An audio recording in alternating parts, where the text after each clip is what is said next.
You can shop from anywhere doing pretty much anything. You might shop while working, eating, or even listening to this podcast.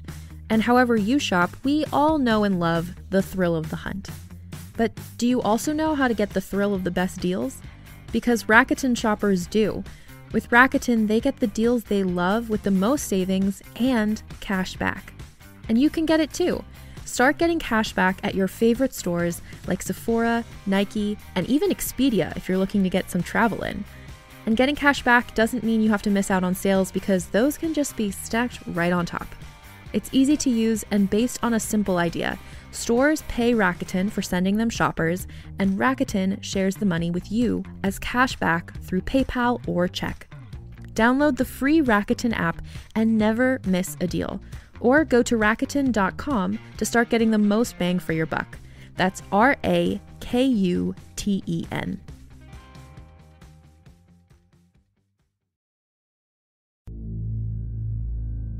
This week, we're so excited to bring you the first episode of the Leviathan Chronicles, a sci-fi podcast about a race of immortals who have secretly been living in a hidden city called Leviathan, deep under the Pacific Ocean. As a civil war erupts over whether or not they should remain hidden, a division of the CIA discovers their existence, leading to a three-way war that leaves the fate of the world hanging in the balance. The Leviathan Chronicles is an award-winning podcast featuring over 60 actors and first launched in 2008. And just like the residents of Leviathan, it lives on. So please sit back and listen to this first episode. If you'd like to hear more, just search for the Leviathan Chronicles wherever you listen to podcasts to hear the rest of the story, plus the spin-off tale called The Rapscallion Agency. There are so many amazing episodes for you to catch up on, so let's get started.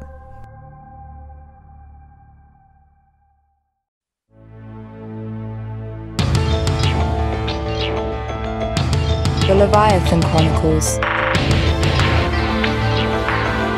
an audio adventure.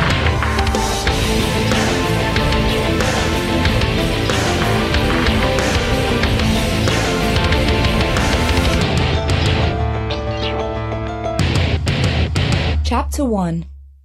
Evil Undertow. The Philippine Sea. Poseidon raged as surges of black waves pummeled each other into a violent froth. It was just past midnight, almost 6 years ago, and the empty stretch of sea seemed desolate, despite the cacophony of the thunderstorm that rained into the ocean. 30-foot waves smashed into each other with dizzying force as shrieking winds ripped any trace of warmth from the air. But deep under the ocean, very deep, an unusual submarine and its crew were isolated from the violence on the surface. However, the nerves of every crewman aboard were just as frayed as if the ship were being thrown by the waves far above them. The vessel was called Hei Ten Shi. It had departed from Qingdao, China, only 3 weeks ago, but most of the crew couldn't wait to see their home port again soon enough. The ship was unusual for many reasons, but the most predominant was its enormous size. The ship had 3 distinct components. The largest was its ballast. Constructed of a sponge-like material, it was over 1,000 feet in length and several hundred feet tall.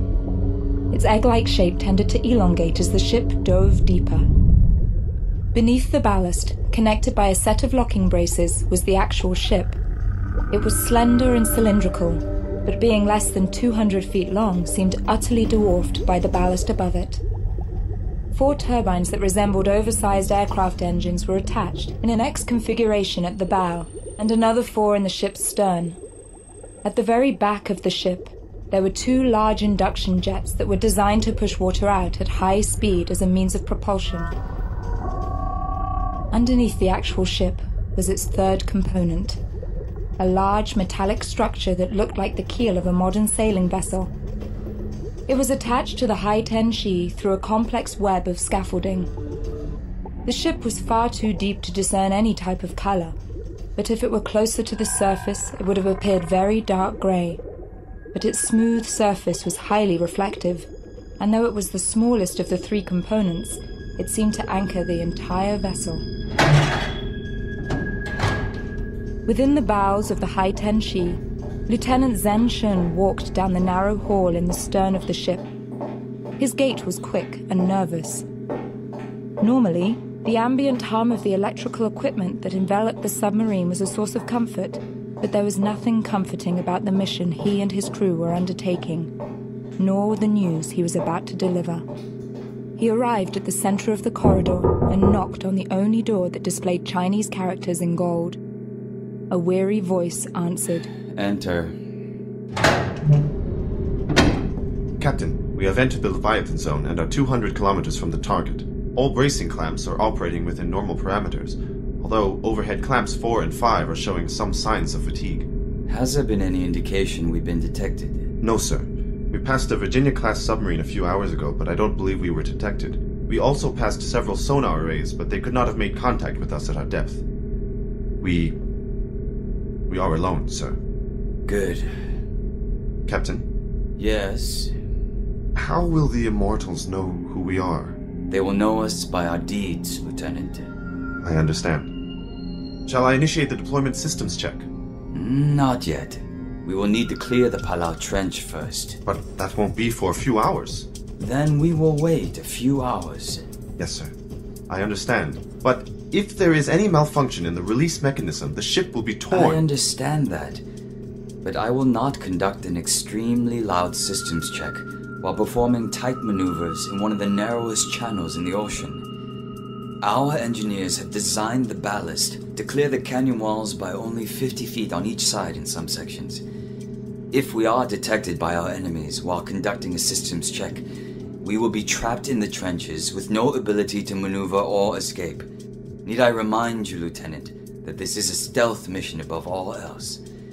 We have been running slowly and at great depth and at great risk for the past 3 weeks.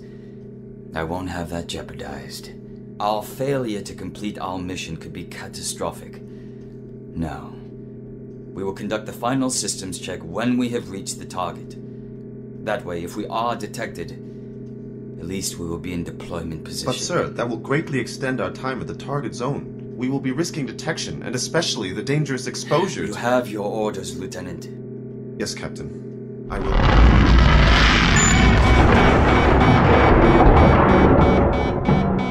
Captain, what was that? Quickly, get to the control room.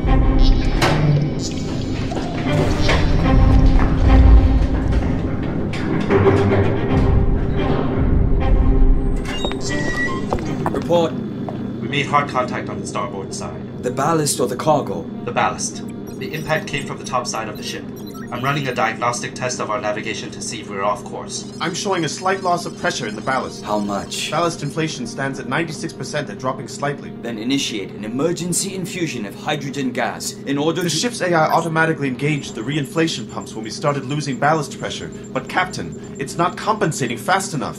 We're not keeping pace with the loss of hydrogen pressure. If our ballast pressure drops below 70%, we will lose neutral buoyancy and begin sinking. How long until we... I'm already calculating. 4 hours at most, if the tear in the ballast doesn't widen. And our position? At our current speed, we are still at least 150 kilometers south of the target. Captain? 4 hours. We're already running close to our ship's crush depth. We couldn't survive that long being negatively buoyant. Lieutenant Shun, what is our current depth? 18,000 feet, and holding, sir. The words hung in the stale air of the bridge. 18,000 feet. The most aggressive Seawolf-class nuclear submarines operate at a maximum depth of under 2,000 feet. Rescue submarines, like the Mystic, have been tested to a mere 5,000 feet. Even the Alvin, the famed research vessel that discovered the Titanic, could only dive to 15,000 feet, and then only for a few hours. The crew of the Hei Ten Shi had been at extraordinary depth for weeks now, and they were only hours from completing their mission. Yeoman Song, what if we activated the ionic turbines and brought them to maximum thrust? Calculate our time to target. Sir, our acoustic signature will go off the charts. The ionic turbines are louder than a commercial aircraft taking off. They were designed for brief use for our ship to escape after the release of the cargo. We've been running on our induction jets, which are quieter than riding a bicycle. By suddenly activating the turbines, our presence will be known to every vessel in a 500-mile radius. We could more than double our velocity, but at that speed, we could never navigate the tight canyons of the Palau Trench. The ship's navigation computer has been calibrated. At our current cruising speed using the induction jets, we would surely collide with the canyon walls. I agree. We will have to rise above the canyon walls before opening full throttle. Sir, the leak we have sustained has already compromised our sonar profile. Taking us to full speed will make us even more detectable. With our cargo at that speed, the ballast will cavitate wildly. Our only protection thus far has been our depth. But if we rise out of the canyons, we will lose that as well. Also, the coupling braces on the ballast and the cargo have not been tested to withstand the stress of such speed. Sir, to be quite honest, nothing this big has ever moved that fast underwater. I understand the risks, but we have no choice if we want to complete the mission. At full speed, we could reach the target in less than 3 hours and deploy the cargo. We could reach Leviathan before any ships that detect us are able to catch up. After deployment, we will deal with the consequences of our action at that time. No doubt we will have attracted a significant amount of attention from all patrolling submarine vessels. Many of them will prove hostile. We will use every countermeasure at our disposal to ensure our survival and the completion of the Leviathan mission. Yes, sir. Yes, sir. Very well. Yeoman Saul, take us to 7,000 feet, and when we have cleared the canyons, shut down electric hydropropulsion. Activate the ionic turbine engines. Full thrust. Aye, Captain.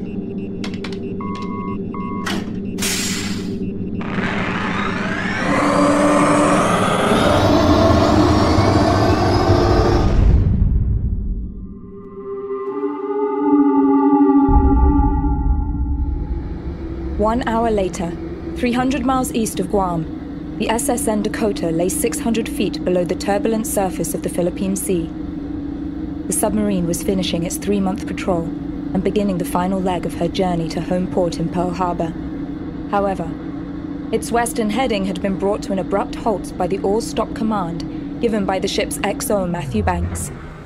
When the 370-foot-long Virginia-class submarine reached a standstill, he called for the captain to join him in the sonar room. Something extraordinary had been reported.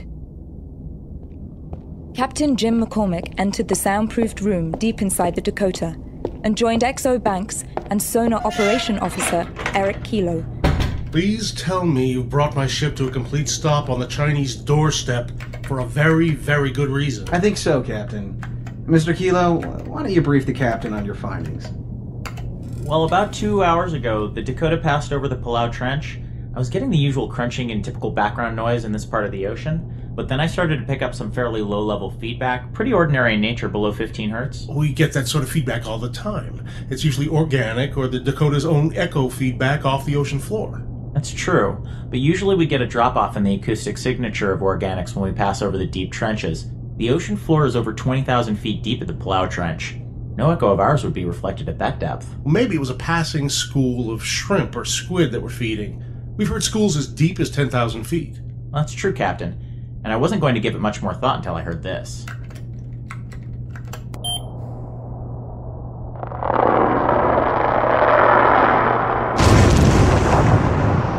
What was that? That's when Mr. Kilo called me. What's most interesting about this is that high-pitched bubbling sound. I've never heard anything like it. I thought it could be a black smoker or a thermal vent. Well, we thought that might be the case as well, but as we listened longer, we started picking up variations in the wavelength of the sound. It was moving. Exactly. So we decided it was worth utilizing our LiDAR laser resonance system to see if we could pick up anything on imaging. Typically, we've only used it at much closer distances. It's not really designed to produce images at such a great distance.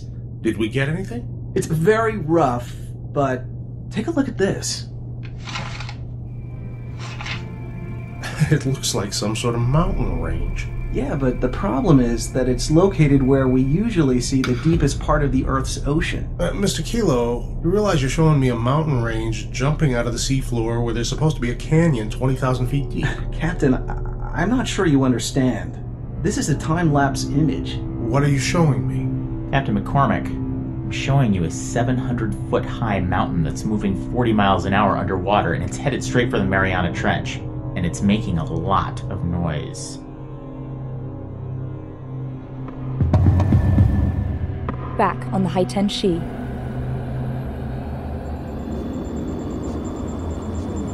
Lieutenant Shun, what is our position? We have reached the Marianas Trench. Very well. Deactivate the ionic turbines and resume quiet running on induction jets. Yes, Captain. What are you reading for the ocean depth? I'm reading over 34,000 feet. Good. We can begin our descent into the trench. Yeoman Saw, what is the condition of the ballast? I'm reading 68% inflated. We're sinking. I think the tear in the ballast has widened because of the turbulence caused by our speed. Now, I've been trying to use the turbine's vector propulsion to compensate for our negative buoyancy. It's helped a little bit. But Captain, now that we're relying on the induction jets, the Hei Ten Shi will continue to sink until we deploy the cargo. Understood. We need to move quickly. Lieutenant Shun, initiate the deployment system check. Captain, I'm showing enemy activity. An American submarine by the sound of it, Virginia class. The position is 5,500 feet above. They're using active sonar. They've got a lock on our position. What are your orders, Captain? Captain, they can't know about Leviathan. If they discover... Dive! Get us below 15,000 feet. If we get below the abysmal plain, the trench will narrow and we might be able to hide under one of the overhangs. Sir, I'm not sure we will have time. As we dive deeper, the pressure is expelling more and more gas out of the ballast. We are approaching 60% inflation. We won't be able to hold our position until we deploy the cargo. We will sink right past any overhangs. Are the Americans following our descent? The Virginia-class subs are some of the most advanced in the American fleet, but our intelligence has indicated that their maximum observed depth at only 1,800 feet. They cannot follow us. What is that sound? It's the cargo. It's activating. But the captain didn't give the order. How can that be? We haven't run a complete systems check yet. We don't have... It doesn't matter now. Blow the couplings. I want the cargo deployed now and release the ballast. Do it manually if you have to. We must deliver the cargo. Captain, I think we're getting a malfunction.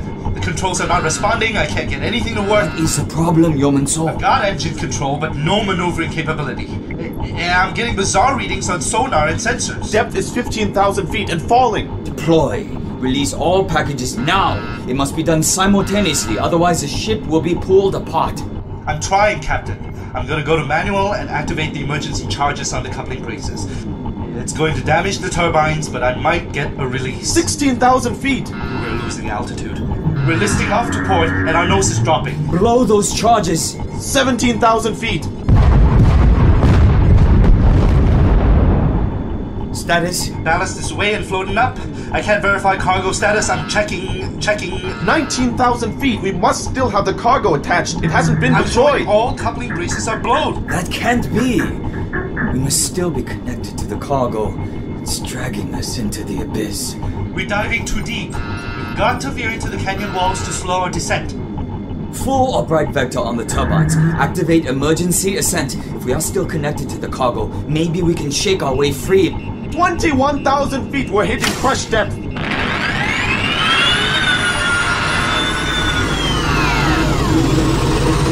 the turbines are inactive. I can't get any of the controls to respond, Captain. The ship's higher functions are stuck in some sort of diagnostic mode. I'm still getting crazy sensor readings. The water temperature is approaching boiling. 24,000 feet! I'm getting hull breaches in the engine and aft compartments. See all hatches. Give me weapons control.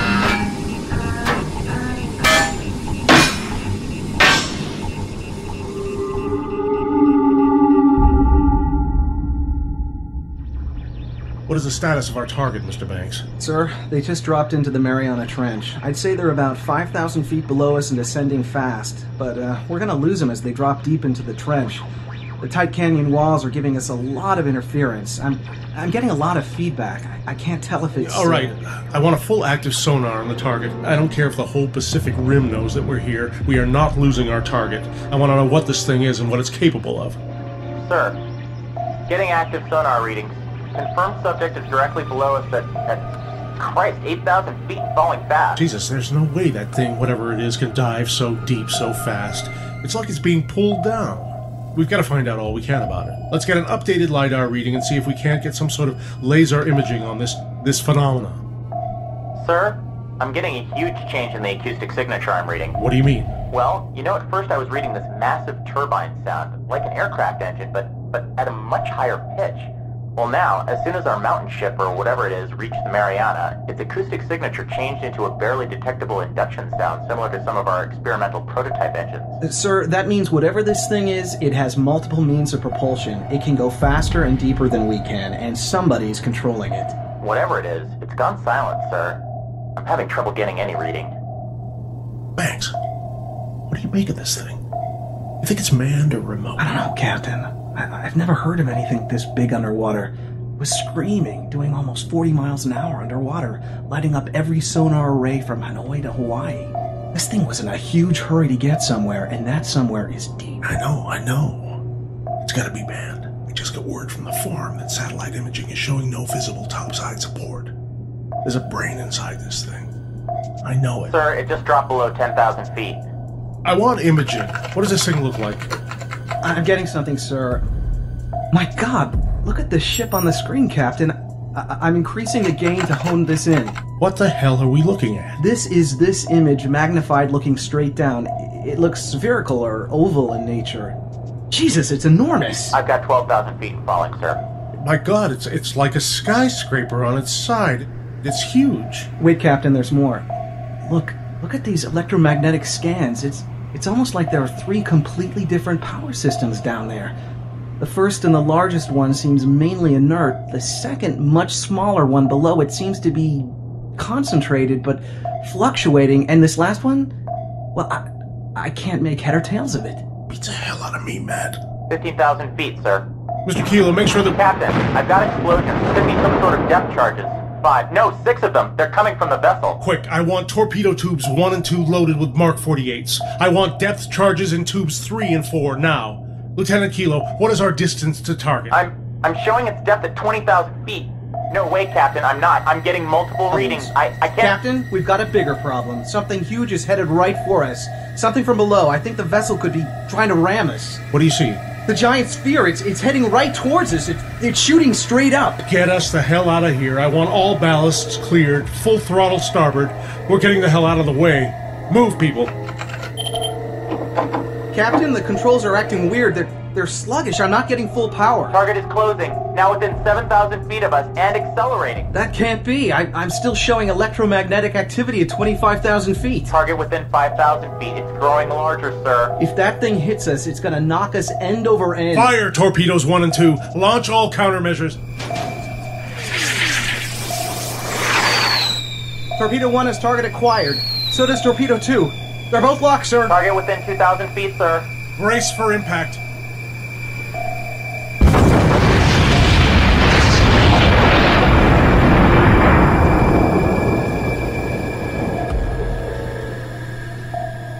Target destroyed, sir. Report, what is our damage? Structural damage is negligible, sir. But most of our sensors are blacked out. That explosion has our ears ringing. I'm looking at a complete audio overload. We're gonna have to recalibrate and reboot our sensor array. Whatever that thing was, it was like a thunderbolt shot off right next to our eardrums. Come on, whatever you can give me. I want a full scan of the area, LiDAR, sonar, everything. Captain, I've got nothing. That's right, sir. I'm not showing any sensor readings on anything left operating. Whatever hit us, we're alone, sir. Alone?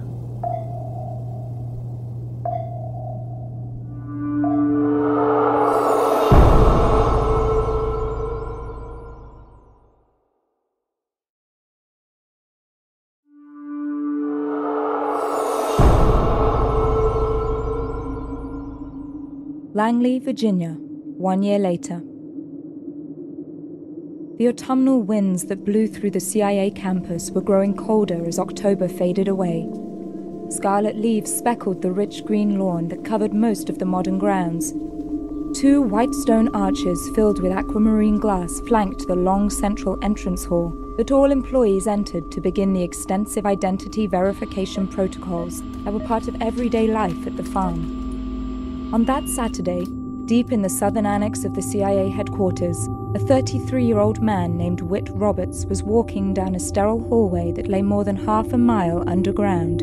He stood about 5'10", with straight brown hair that was side-parted and combed neatly over his ears.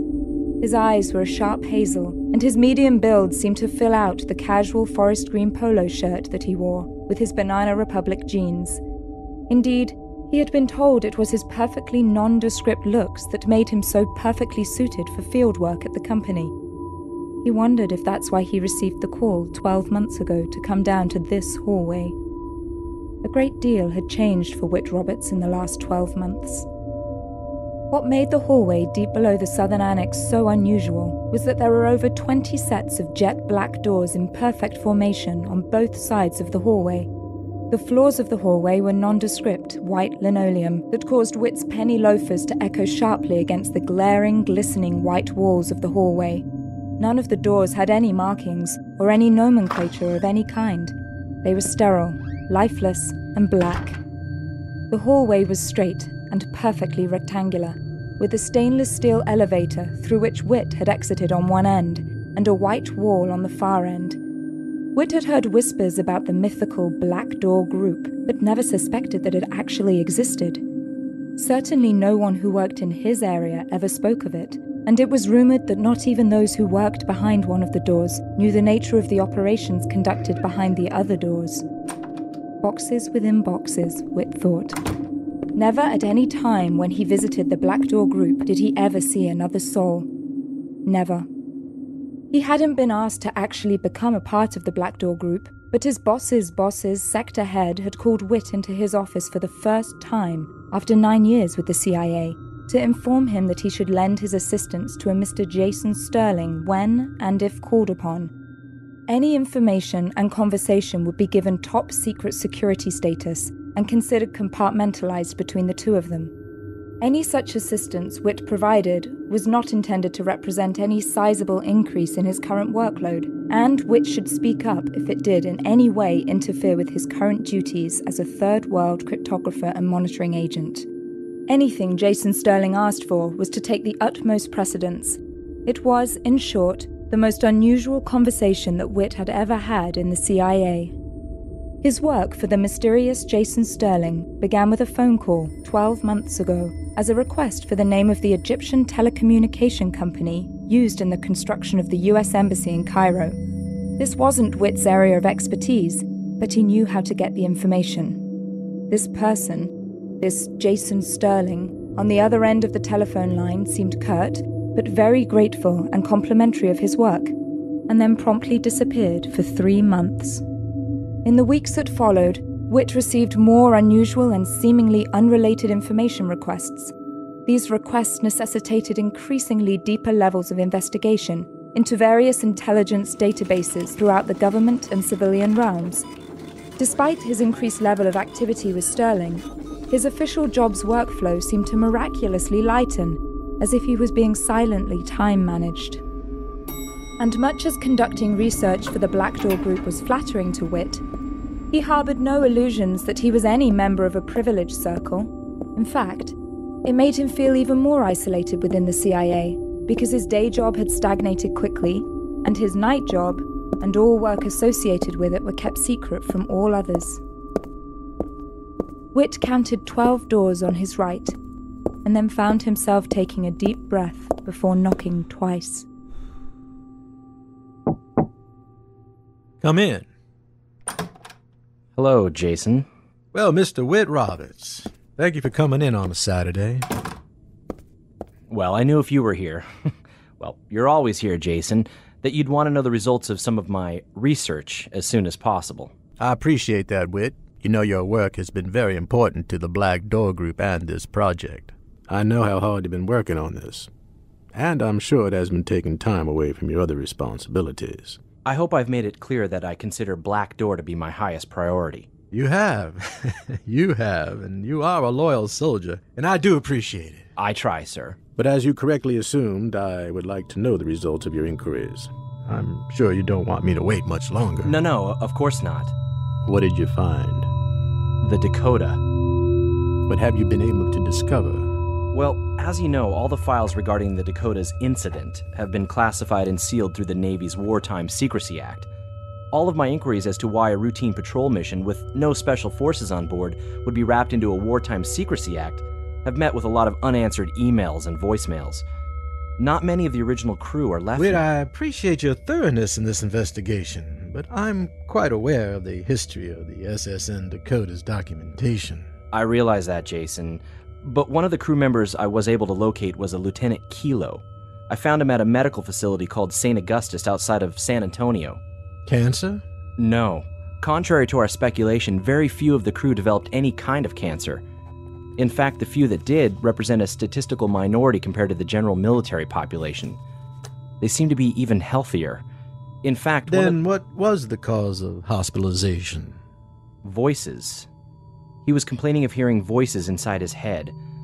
St. Augustus is best known for its neurological department. He hasn't been committed to the clinic, but he visits almost every day and meets with Dr. Konrad Lordovic, chief neurologist. Every so often he spends the night or odd weekend for observations, when his symptoms are particularly active. What else do we know about our Lieutenant Kilo? He likes tequila. I'm listening. Well, after calling upon the services of a private investigator that I've used in the past for matters like these, I was able to establish a pattern for Lieutenant Kilo's comings and goings. One of his weekly goings was a bar called the Blue Iguana on St. Hedwig Street. Wednesdays are his favorite night.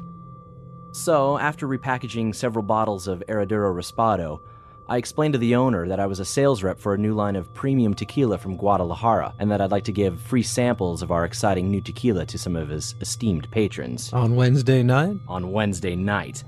After making sure that Lieutenant Kilo received the majority of my attention, he started opening up a bit more about his past. It also didn't hurt that his particular glass may have found a small bit of sodium amidol at the bottom. He told me that he used to be a sonar operator on a Virginia-class submarine called the Dakota. He had been a commissioned officer for over 8 years and missed it very much. He said he wasn't doing much these days anymore. Whit, you are good. I'm sure you asked him why someone who liked his job so much decided to leave the military. Naturally. He explained that after returning from his last tour, he was asked for his choice of assignment. The Dakota was going to be retrofitted with new sonar upgrades and would be assigned a new crew upon completion. The Dakota was a state-of-the-art submarine. It left Groton less than 20 months before its Pacific tour. Lieutenant Kilo thought it was unusual too, although not unheard of. Plenty of subs he served on went in for 2 to 3 week minor repairs and upgrade work while they resupply after a tour several months long. And how long has the Dakota been in the shop? Almost 12 months now. But here's the rub. I can't find any work orders in Pearl Harbor regarding the SSN Dakota. Its status is listed in repair with no completion date. It gets creepier. I use my CIA security clearance to log into Subnet to procure a shipment of first aid kits to be delivered to the Dakota. When I tried to process the order, the computer had no record of the Dakota residing in Pearl Harbor. That's illegal to be hacking other branches of the military. I had to know. And just where does Subnet list the location of our mystery vessel? Classified assignment. Location unavailable.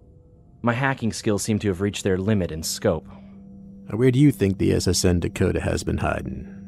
I've got some theories. Let's get back to our Lieutenant Kilo. Well, he said he wanted to continue serving on the Dakota under Captain McCormick. His request was denied. He got offered tours on several Ohio-class subs. He turned them down because he wanted to get back on the Dakota. He thought if he waited for the repairs to be completed that he would get reassigned to her. Well, it seems he waited too long and got assigned to a supervisory desk job in San Diego. 3 months after he arrived, he started to hear the voices. What were the voices saying? Come home. I beg your pardon? He said the voices he hears aren't in a language he understands, but he can feel the meaning in the words. Actually, he says it's more song-like than words, but he seems sure that the meaning was come home. So he quit the Navy to come back to his hometown of San Antonio. Apparently. Well, it's clear to me that Lieutenant Kilo has led a fascinating life, but how is this tying into the Dakota? Well, I asked what was so special about the Dakota. He said that when you've been through real combat on a ship, you feel connected to it, that it looks out for you as you look out for it. I played dumb and I told him that I wasn't aware of any submarine combat that had occurred in the last few years. He told me I had no idea what went on below the surface of the sea. That once you're a few hundred feet underwater, you're isolated from the scrutiny of the rest of the world. Then he got really agitated and kept telling me, we don't even know what's down there, we can't go that deep, and on and on. What did you say? I poured more tequila. Again, I was trying to play Columbo, and I told him that I thought our submarines could go anywhere in the ocean. Then he just started laughing. He told me that the deepest publicly acknowledged depth of U.S. attack submarines was around 1,000 feet. But then he added that certain submarines could go much deeper. I said, like research subs? Then he started shaking his head no. He said on his last mission, he heard some things he couldn't believe. He says the Dakota was attacked by a submarine that was well below 10,000 feet. He thought it was using a highly advanced propulsion system that only us and the Chinese have been developing. They fired on us, and we fired on them. Then he said he heard the loudest explosion he'd ever heard. He says he lost over 70% of the hearing in his left ear as a result. The Dakota fired its torpedoes and annihilated whatever it hit. But whatever they hit was not the only thing in the water. The official report indicated that the Chinese sub was destroyed. It very well might have been, but not by the torpedo launched by the Dakota. Make no mistake, the Dakota hit something. Something huge. But for over 2 minutes after the explosion, the ship had a complete sensor blackout from the explosion. But when the Dakota was tracking its prey from the Palau to the Marianas Trench, it called back to Navy and CIA intelligence to verify whether or not there was any topside support for something that deep. An AWACS radar plane scrambled from Guam. It didn't show any surface ships in the area, which meant the Chinese sub was acting on its own. Fine. No, it's not fine. See, here's what doesn't add up. After both the Dakota's torpedoes made contact, after the explosion, the radar plane picked up a very faint signal. It's a repeating beacon at a very high frequency. What are you saying? I'm saying it shouldn't exist. Whatever this thing was, it was annihilated at point-blank range by 2 Mark 48 torpedoes. The payload on just one is enough to punch a hole through an aircraft carrier. That could have been black box debris, an intact fragment of the communications array floating down. That's a possibility, but take a look at this. This is an echogram of the signal that was sent out at the time of the explosion. The sonar profile looks pretty basic and repetitive. A basic automated distress signal. Exactly, which would support your idea that we're just listening to a piece of communications debris that survived the impact of the Dakota's torpedoes. But now, look at this. The Dakota fired its torpedo at 3:03 a.m. October 24th. At 3:04, the AWACS plane starts picking up this repetitive signal.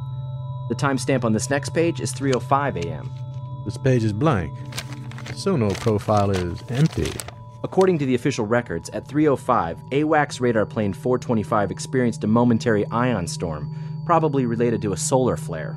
A solar flare?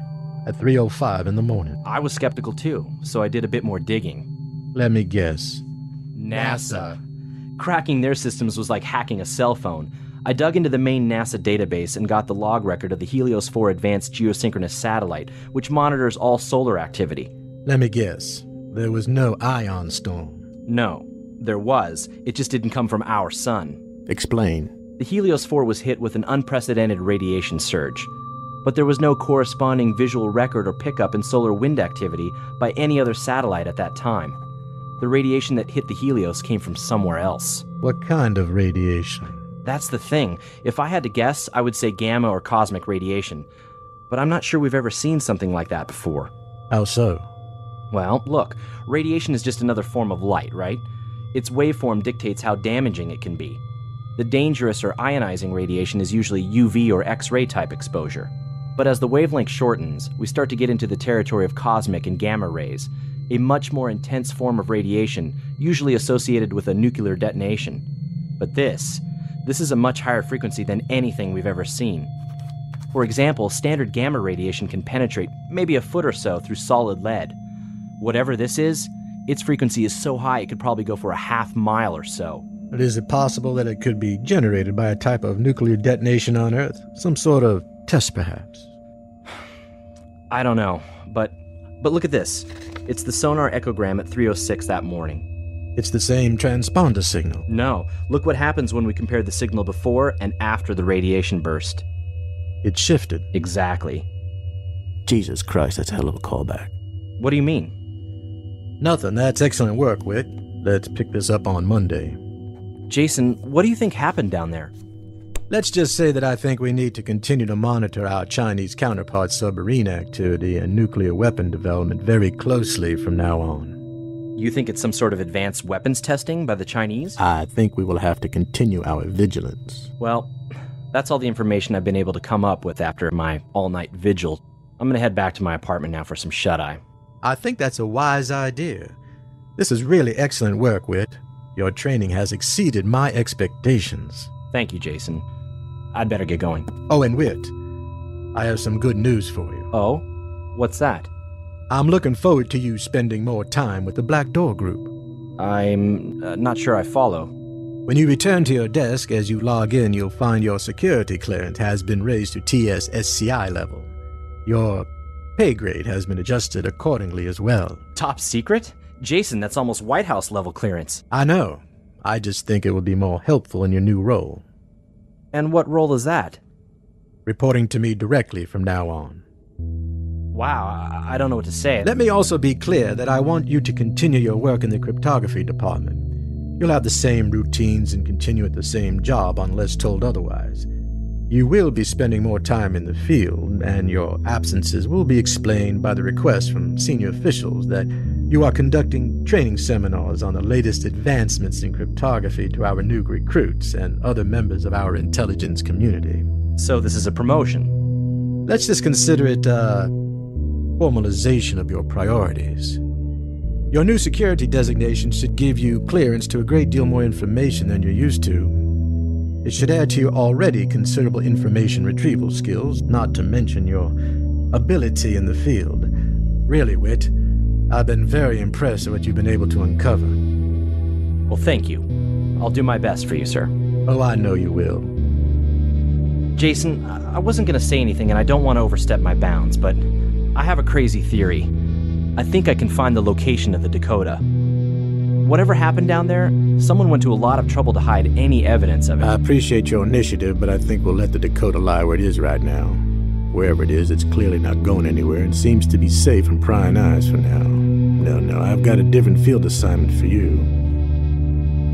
How do you feel about New York City?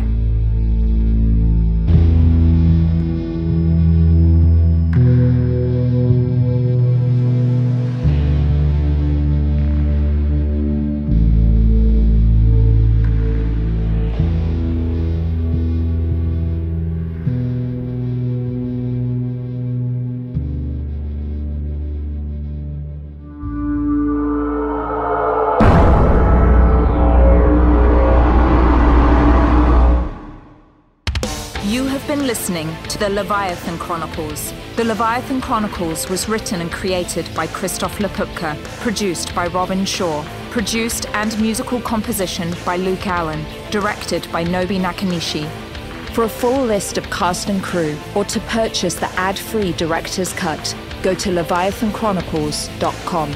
Thank you for supporting us, and thank you for listening. To discover more podcasts set in the Leviathan universe, go to leviathanaudioproductions.com or follow us on Facebook or Twitter. Leviathan Audio Production.